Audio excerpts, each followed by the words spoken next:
A to je namest Yetija, ne? Točno tako. Ja. Goodbye, fine. You have to look inside before you take a picture. To se pravi, sobota je, jaz moram te dva modela spraviti na garažo, zato da bosta malo svetla. Sem bil prejšnji teden na Gorenskem, zato ker Škoda predstavlja en nov avto, po mojega že dosti od vas pozna, gre za Karoka, zgleda lepa takole. No evo, Karok, veš koliko jih je? Enega bom zbral, pa upam tudi kaj pametnega povedal. Zdaj moram pa sam najeti en tak dost normalen plac, da ga parkiram, pa lahko začnemo. Kakva lepa cesta za slikati, pa za snemati. Veš to, en zgleda.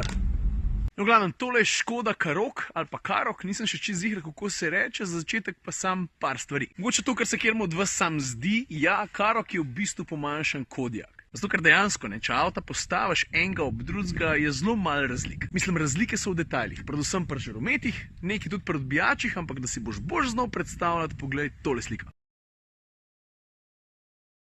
No, sem ti rekel, da si dosti podobna. Pa še ena stvar, če si se slučajno sprašal, a ta avto nadomešča Yetija, ja, tudi tukaj imaš prav. Yetija ne bo več, ni. Je pa Karok večji, mislim daljši, dolg je 4,4 metra, kar pomeni, da je 16 centi daljši od Yetija, ampak obenem tudi 10 centimetrov nižji. In tukaj večina Škod tudi ta avto stav na uporabnost. En dober primer so recimo Vario Flex zici v drugi vrsti, ne, če jih doplačaš, to pomeni, da imaš 3 zice, ki so posamezno nastavljivi, prestavljivi, mislim odstranljivi. Kufer je v osnovi za 479 litrov, ta prostornina se spominja sprednjih sedežev lahko poveča tudi na 588 litrov. Če pa zbereš tiste Vario Flex zice in jih pol ven rukneš, imaš pa lahko do jurja 800 litrov plaza. Pa imaš pa še en kup simpli clever rešitev, a to veš kaj je? To je stara Škodina fora, se mi zdi, da vsak avto z novo generacijo ima kakšno več. En dober primer je recimo tale lučka v kufru, ki ni samo lučka, ampak je tudi baterija, ker jo lahko odstraneš sama. Vidiš? A pa ta stara fora, vidiš, strgalo za let tukaj v vratcih za gorivo. Ni Kodiaq ta. Ne, ta je Karok, ta je manjši. Se me izdu, Madon. A to je namest Yetija, ne? Točno tako. Ja. Goodbye, fine. Ta je 4,4 metra, no. Je malo daljši od Yetija. Ja, sem pa bolj fajn. Jaz sem jahel tudi, pa veš, kuj že malo takle gledam. Ja, se imaš tudi 4-kolesen pogon, imaš tudi. A ja, ta nima. Tale ga ima. Ta Lahko imaš 2-kolesen pogon, 4-kolesen pogon, imaš 2 bencinska motorja. Ti pa ima ta 4-kolesen pogon, ima avtomatsk. Ja, seveda, sam prilagaja. Ampak kakšen reduktor to nima. Ne, reduktorja pa nima, ne. Oben model nima. Ne.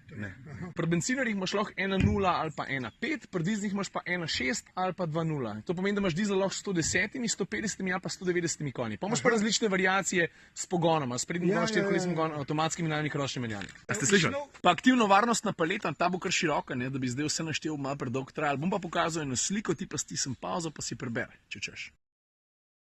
Pa še ena dosti pomembna stvar, ne. V primeru, da si jagar, tako je tale možakar, ki je prišel pa si avto ogledoval, si lahko dokupiš tudi off-road paket. In s tem off-road paketom med drugim dobiš tudi spodaj ploščo za zaščito motorja, pa dodatno zaščito električne napeljave, pa dodatno zaščito kestla. Stari beseda kestla, to se pa naspomnim, da sem na zadnje uporabil. Podobno kot recimo šponsk. Na koncu mogoče samo še beseda ali pa dve o kabini. Ta je recimo dosti pestra, veš, ki je dvobarvna. Pa valjda, tako kot avto od zunaj, tudi znotraj spominja na Kodiaq. Zdaj, kako se avto pele, ne, to ne upam pametvati, ker sem z njim prepeljal glih koliko, 423 metrov. Ampak ta prvi feeling je tak, pač Volkswagenovsko koncernski. Veš, to pomeni, da je zelo neutralen, na en način zelo uglajen, fajn. Pač, to je to, kar se tiče tega avta. Veš, tako da nekako bo zgleda. Sam problem je, da sta te dva modela malo nestabilna, to say the least. Well, ain't nothing a little duct tape can't fix. Pa še ena stvar, sta malo so zanč, ki je zapadl malo snega, naredila enega snežaka, pa sem tudi to posnel.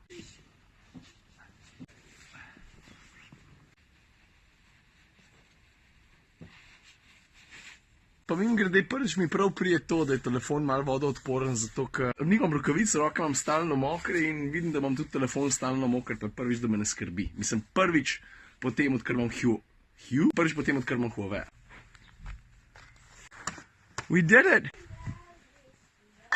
I love the snow. I love the snow. What did you bring me? Is this my lunch?